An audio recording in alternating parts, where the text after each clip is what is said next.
സ്നേഹം അതെന്താണ്? Define love. നമ്മുടെ ഓരോരുത്തരുടെ മനസ്സിലും ഇപ്പോൾ ഓരോ ഡെഫിനേഷൻസ് ആയിരിക്കും വന്നതല്ലേ. ചിലർക്ക് അത് പൂക്കളാണ്, ചിലർക്ക് ചോക്ലേറ്റ്സ്, ചിലർക്ക് നമ്മൾ പരസ്പരം സ്പെൻഡ് ചെയ്യുന്ന ടൈം.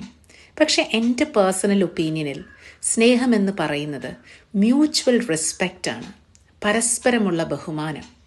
ബഹുമാനമില്ലാത്തിടത്ത് സ്നേഹമുണ്ടാകുമോ? അതെന്ത് റിലേഷനും ആയിക്കോട്ടെ, ഹസ്ബൻഡും വൈഫോ ഫ്രണ്ട്സോ എന്തു തന്നെയായാലും റെസ്പെക്റ്റ് ഇല്ലാത്തിടത്ത് എന്ത് സ്നേഹം? ഞാനൊരു അധ്യാപികയാണ്.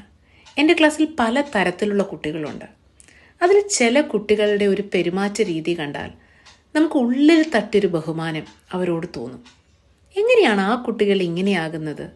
എനിക്ക് പറയാനുള്ളത് ഒന്നേ ഉള്ളൂ, അവർ അവരുടെ പേരൻസിനെയോ അവരുടെ വീട്ടിലുള്ളവരെയോ ആണ് ഇമിറ്റേറ്റ് ചെയ്യുന്നത്. കുട്ടികളൊരു കണ്ണാടി പോലെയാണ്. നമ്മൾ എന്തു കൊടുക്കുന്നു അതവർ നമുക്ക് തിരിച്ചു തരും. നമ്മുടെ വീടാകുമ്പോൾ വഴക്കുണ്ടാകും, അത് സ്വാഭാവികം. പക്ഷേ എന്ത് തന്നെ വഴക്കുണ്ടായാലും ആ ഒരു ബോർഡർ നമ്മൾ ക്രോസ് ചെയ്യാതിരിക്കുക.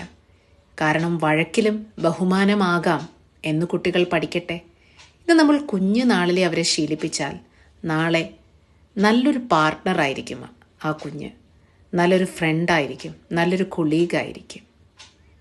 അപ്പോൾ എനിക്ക് ഒന്നേ പറയാനുള്ളൂ, സ്നേഹം അത് പരസ്പരമുള്ള ബഹുമാനമാണ്.